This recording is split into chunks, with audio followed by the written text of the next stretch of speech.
how to reset your oil light or your service interval in a 2026 Volkswagen Atlas or 2025. You're going to turn on the car, and then with the right side of the steering wheel controls with the left arrow, you're going to go on the left side of the cluster, and if you do not have the travel and time distance, you'll have to go to engage that into settings and make sure that distance and time is on.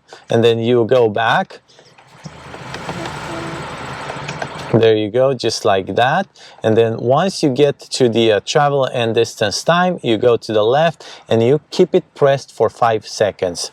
4, 3, 2, 1. And once you do that, you're going to get to the reset settings, inspection service or oil change. Once you get to the reset oil change, you click OK. And that's going to ask you reset oil change service, OK, and the service interval was reset. This is how you reset in a Volkswagen Atlas 2025 and newer.